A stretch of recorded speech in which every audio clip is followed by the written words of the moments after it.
Good morning to all. पिछले class में हम लोगों ने यूनिफिकेशन ऑफ जर्मनी पढ़ा था।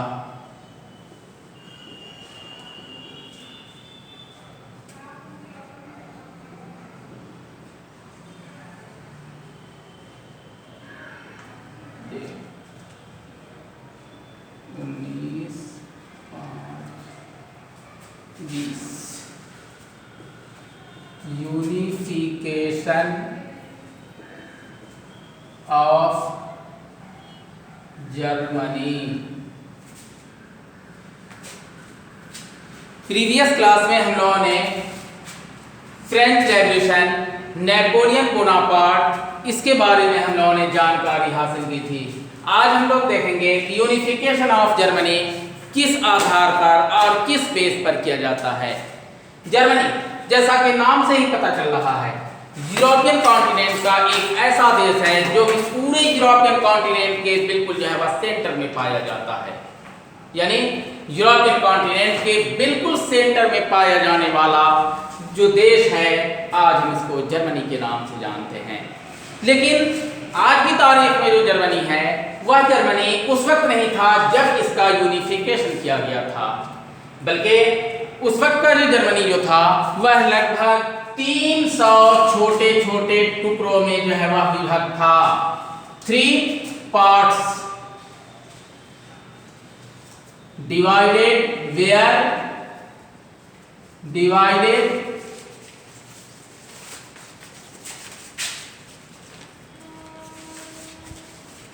डिवाइडेड 300 छोटे छोटे टुकड़ों में जो है वह विभक्त था। अब इस पूरे 300 टुकड़ों को एक साथ यूनिफिकेशन करके और एक साथ पूरे को जोड़ करके और पूरी तरह से ग्रेट जर्मन एम्पायर में परिणत करने का काम, इसको चेंज करने का काम जो था, करने वाला जो था, बिस्मार्क का नाम दिया जा सकता है। बिस्मार्क कौन था? वह कैसर विलियम फर्स्ट जो था, उसी का प्राइम मिनिस्टर था। आइए हम देखते हैं कि किस कॉन्सेप्ट में, किस आधार पर जर्मनी का यूनिफिकेशन किया जाता है। यानी पूरे के पूरे ये 300 ऐसे छोटे छोटे जो राज्य जो थे, इन 300 राज्यों को जोड़ करके और एक बहुत बड़े जर्मन ग्रेट एम्पायर के तौर पर जो है वह इसको जोड़ करके देखा जा सकता है।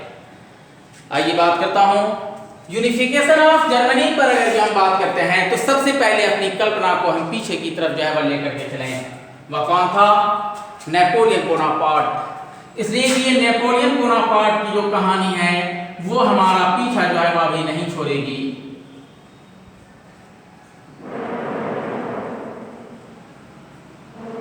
बोनापार्ट, इसका पीछा अभी हमारा नहीं छोड़ रहा है, इसलिए कि नेपोलियन बोनापार्ट जो था वह 1799 ईस्वी को जब फ्रांस के राजशाही पर और वहां के तख्त-ओ-ताज का जब वारिस बना था नेपोलियन बोनापार्ट, तो उसने यूरोपियन कॉन्टिनेंट के बहुत सारे ऐसे देशों पर डायरेक्टली अटैक किया था।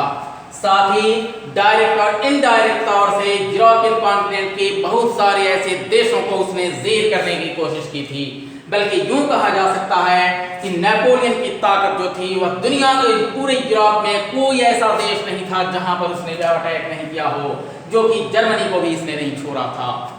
अब जिस वक्त नेपोलियन का जो अटैक हुआ था जर्मनी पर, उस वक्त ये पूरे का पूरा जर्मनी जो था वह 300 ऐसे छोटे छोटे रियासतों में बटा हुआ था।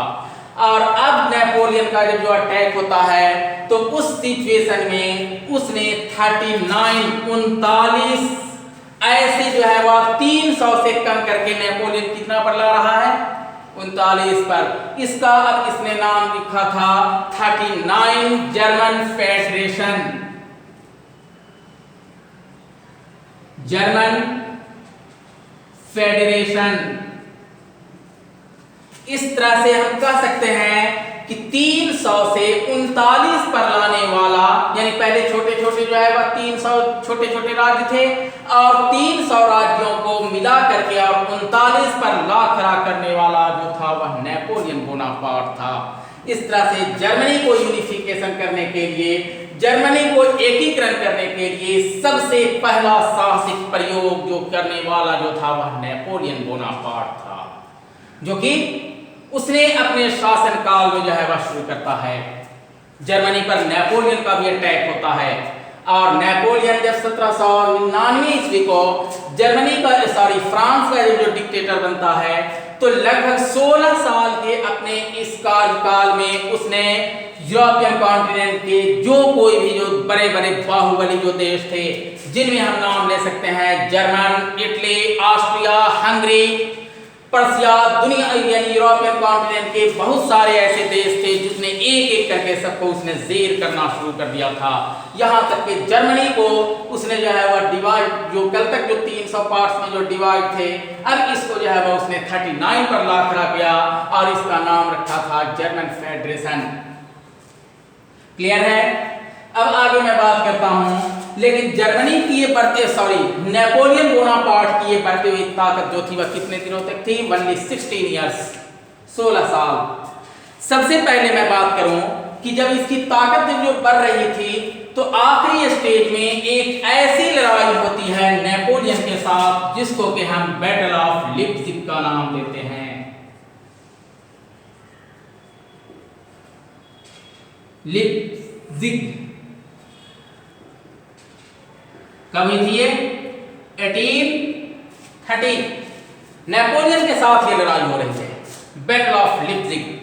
इस बैटल ऑफ लिप्जिग में नेपोलियन की हार हो जाती है और इसमें सीधे तौर पर जो है वह अटैक किया था यूरोपियन कॉन्टिनेंट के जो बड़े बड़े कद्दावर जो देश थे, बड़े बड़े ताकतवर जो देश थे, बड़े बड़े सूरमा जो देश थे, उन तमाम देशों पर इसने अटैक किया था। और उस वक्त कहा जाता है कि जो फर्स्ट वर्ल्ड वॉर जो हुई थी 1914 में, 1914 ईस्वी को जो दुनिया ने फर्स्ट वर्ल्ड वॉर के मार को जो झेला था 1914, क्या था वो? First world war.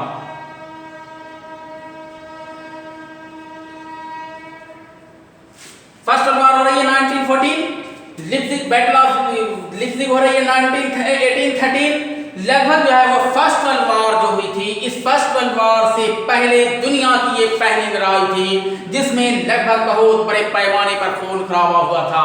कहा जाता है कि नेपोलियन बोनापार्ट ने जब अपनी तलवार को म्यान से खींचा था उस वक्त उसने फाइनली डिक्लेयर कर दिया था कि मैं उस वक्त तक अपनी तलवार को म्यान में नहीं रखूंगा जब तक कि मैं अपने दुश्मनों का सर्वनाश नहीं कर दूं। ये नेपोलियन का शपथ था, ये नेपोलियन के अटैकिंग थे। कब? बैटल ऑफ लिप्जिग की लड़ाई में। लेकिन बैड लक उसका क्या था? बदकिस्मती उसकी ये थी कि लिप्जिग की लड़ाई में नेपोलियन बोनापार्ट जो है वो हार जाता है। और हार जाने के बावजूद भी, हार तो गया, लेकिन जिस दुश्मन देश पर उसने अटैक जो किया था उसने पूरी तरह से दुश्मन देश का कमर तोड़ करके रख दिया था, नो डाउट।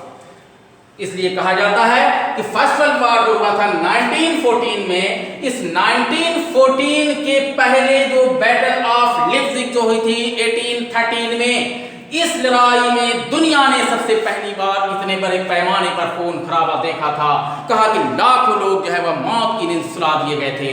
अब आप अंदाजा लगा सकते हैं कि किसी देश का डिक्टेटर अगर जो फाइनली तलवार खींच करके अगर डिक्लेयर कर रहा हो कि मैं उस वक्त तक अपनी तलवार को म्यान में नहीं रखूंगा जब तक कि 1 लाख अपने दुश्मनों का नरसंहार नहीं कर दूं। इतना बड़ा जो है वह ताकतवर देश, इतना बड़ा ताकतवर क्या कहते हैं नेपोलियन, और इतना बड़ा जो है वह उसका अटैकिंग जो है वह क्या कम दर्शाता है कि ये फर्स्ट वर्ल्ड वॉर से जरा भी कम जो है वह देखा गया। लेकिन नेपोलियन के लिए बदकिस्मती क्या थी? बदकिस्मती ये थी कि यह लिप्जिग की लड़ाई में जो है वह नेपोलियन डिफीट कर जाता है। Napoleon got defeated.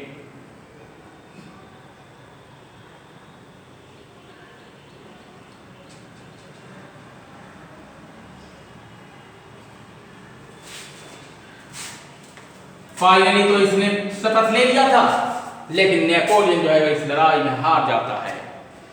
फिर हारने के बाद दोबारा जब यह लौटता है तो इसका सत्ता जो है वह लगभग 100 डेज रहता है। कितने दिनों तक? 100 साल तक, 100 दिनों तक, 100 दिन तक ही रह पाता है। और फाइनली अब इसके दुश्मन जो थे वो सारे के सारे जो है वह चरबट बैठते हैं और फाइनली जो जंग होती है जिसको कि हम बैटल ऑफ वाटरलू देते हैं, battle of Waterloo 1815 battle of Waterloo के मैदान में नेपोलियन जो है वो पराजित होता है और सेम ईयर जो है वह वियना कांग्रेस होती है, जिसके बारे में हम लोगों ने प्रीवियस क्लास में पढ़ा था। इसलिए मैं कह सकता हूं कि जर्मनी के यूनिफिकेशन में सबसे पहला अहम रोल निभाने वाला, सबसे पहला किरदार अदा करने वाला जो था वह फ्रांस का डिक्टेटर नेपोलियन बोनापार्ट था, जिसने कि 300 ऐसे जर्मनी छोटे छोटे जो राज्यों में जो बटे हुए थे उसको 39 ऐसे राज्यों में जो है वह जोड़ करके और कुछ हद तक जो है वह जर्मनी को यूनिफिकेशन करने का काम किया था। अब आगे मैं बात करता हूं अब किस परिस्थिति में जो है वह जर्मनी का यूनिफिकेशन हो रहा है। क्लियर है? 300 ऐसे राज्यों में बटे हुए थे, नेपोलियन ने सबसे पहला इस पर जो है वह काम किया था। और अब जर्मनी में जब यूनिफिकेशन की जो बात आती है तो उसमें जो है वह दो ऐसे देश जो है वह, चूंकि नेपोलियन का कहानी खत्म हो जाता है 1815 में ही 1815 में ही नेपोलियन का कहानी खत्म हो जाता है। अब उस वक्त जो है वह जर्मनी के यूनिफिकेशन में दो ऐसे कद्दावर देश जो है वह रुकावट डाल रहे थे। कौन सा ऐसा था? एक का नाम था पर्सिया और दूसरे का नाम जो था वह ऑस्ट्रिया। पर्सिया और ऑस्ट्रिया ये दोनों ऐसे कद्दावर देश थे जो लोग जो है वह जर्मनी के यूनिफिकेशन में पूरी तरह से रुकावट डाल रहे थे। क्लियर है?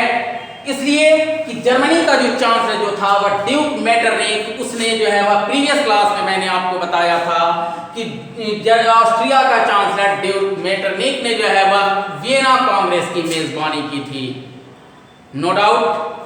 और दोनों ऐसे देश हैं जो कि दोनों एक दूसरे के पावर बैलेंस में बिल्कुल जो है वह इक्वल नजर आते हैं। न तो ऑस्ट्रिया अपने मामले में कम है, न तो पर्सिया अपने मामले में कम है।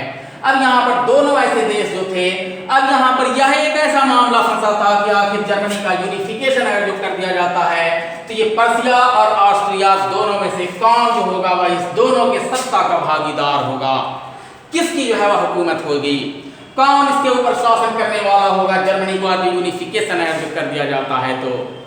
इसलिए यह एक बहुत बड़ा मसला उठ खड़ा हुआ था।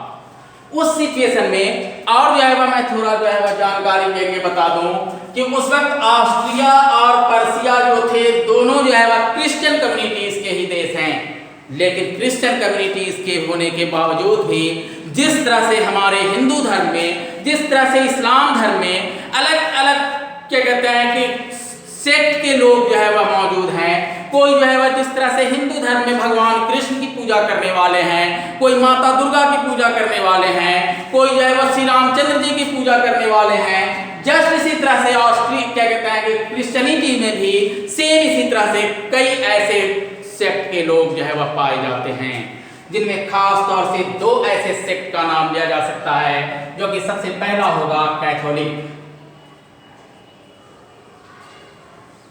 और दूसरा जो था वह प्रोटेस्टेंट।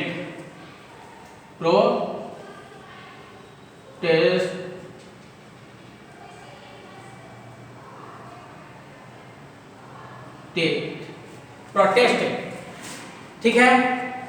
आज की तारीख में अगर यूं देखा जाए तो पूरी दुनिया में लगभग 1200 मिलियन ऐसे लोग हैं जो कि जो है वह कैथोलिक सेक्ट के मानने वाले हैं। कितने ऐसे लोग हैं? 1200 मिलियन।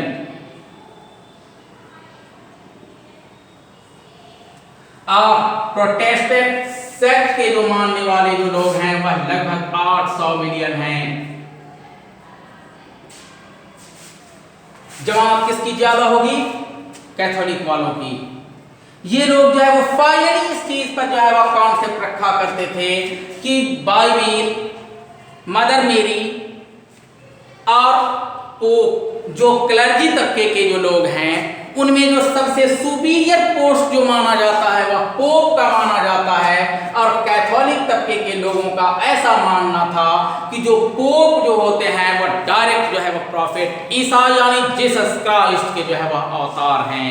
इसलिए बाइबिल भी जो है वह इंपॉर्टेंट है, पोप भी हमारे लिए इंपॉर्टेंट है, और फिर उनके जो कोई भी जो मैसेजेस जो है वह उन तमाम चीज़ों पर जो है वह फॉलो करते हुए हम इस चीज़ को अमल करें। और पोप का अपमान करना डायरेक्टली जो है वह ईश्वर का अपमान माना जाएगा और फिर जो है वह जीसस क्राइस्ट का अपमान माना जाएगा। इसलिए इस कॉन्सेप्ट में यहाँ पर दोनों के बीच जो है वह टसल हो जाती है, दोनों के बीच जो है वह नफरत की चिंगारी भड़क उठती है। उस कॉन्सेप्ट में एक ऐसी लड़ाई हुई थी जिसको कि हम जो है वह दुनिया के इतिहास में एक बहुत बड़े रुकावट के तौर पर जो है वह मानते हैं।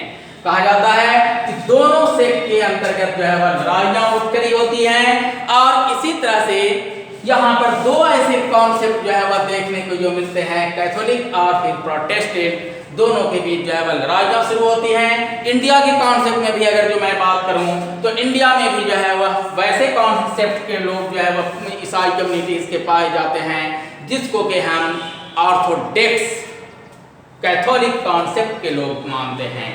रसिया में जो होते हैं वहां भी जो है वह दूसरे कॉन्सेप्ट के लोग मानते हैं। तो इस तरह से हम कह सकते हैं कि यहाँ पर धर्म जो है, क्योंकि है तो दोनों जो है वह ईसाई कम्युनिटीज के ही लोग, लेकिन धर्म वह चीज है जो कि दुनिया को अपने आप में हम कह सकते हैं कि देश को देश से अलग कर सकता है और देश को देश से जोड़ भी सकता है, भाई को भाई से अलग कर सकता है, बाप को बेटे से अलग कर सकता है, दुश्मन को दोस्त से अलग कर सकता है और दोस्त को दुश्मन से मिला सकता है, जहां पर धर्म का कॉन्सेप्ट होगा। एग्जाम्पल मैं देता हूं। यहां पर जो है वो प्रोटेस्टेंट और कैथोलिक दोनों के बीच जो है वह ऐसी जो है वह नौबत आखिरी हुई थी। मैंने अभी थोड़ी देर पहले कहा कि रिलीजन क्या चीज है जो कि जो है वह धर्म से जो है वह अलग कर सकता है, भाई को भाई से जोड़ सकता है, बाप को बेटे का दुश्मन बना सकता है, दुनिया के एक देश से दूसरे देश को जो है वह जोड़ सकता है और दुनिया के एक देश से दूसरे देश को जो है वह तोड़ सकता है। एग्जाम्पल मैं बताता हूं। फॉर एग्जाम्पल, ऑटोमन एम्पायर,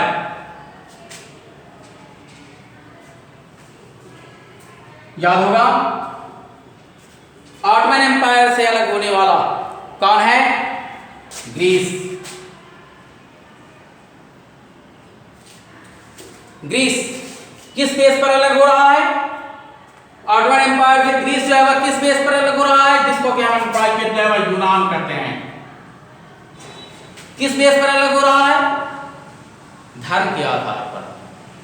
इसलिए कि यहां पूरे ऑटोमन एम्पायर में जो यूनानी कम्युनिटीज के जो लोग थे, यूनान के रहने वाले जो लोग थे, उन लोगों का पूरे ऑटोमन गणराज्य से जो है वह मेल नहीं खाता था। नतीजा क्या हुआ कि ग्रीस जो था वह अलग हो गया, धर्म से धर्म के नाम पर जो है वह अलग हुआ।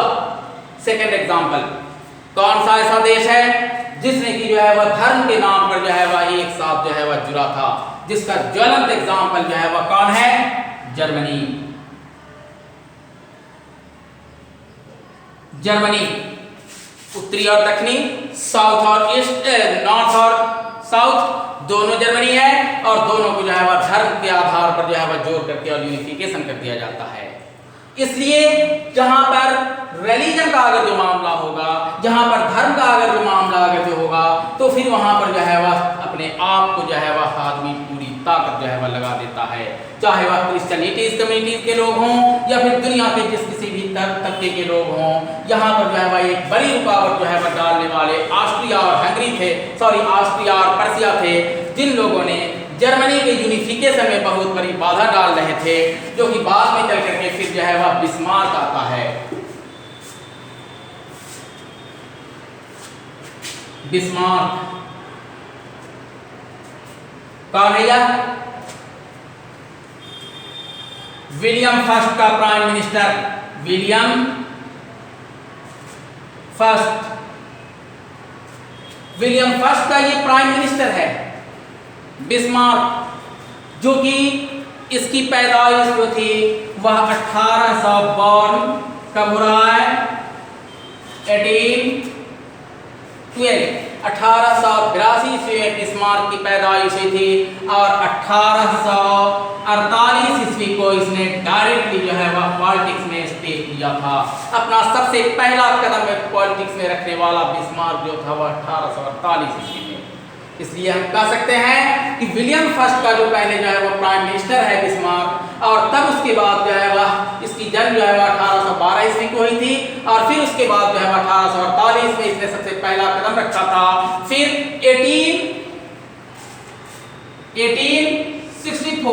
1864 ईस्वी को बैटल ऑफ डेनमार्क होता है। बैटल ऑफ डेनमार्क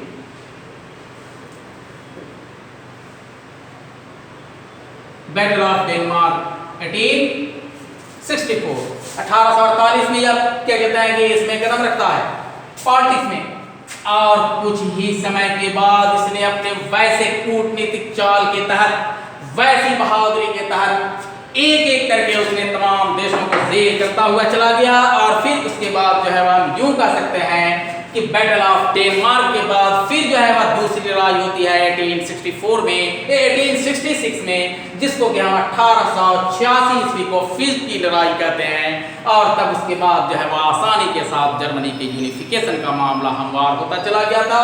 फिर इसके बाद आगे जो है वह हम लोग कल इस पर बात करेंगे। जब तक के लिए इतना ही, थैंक यू।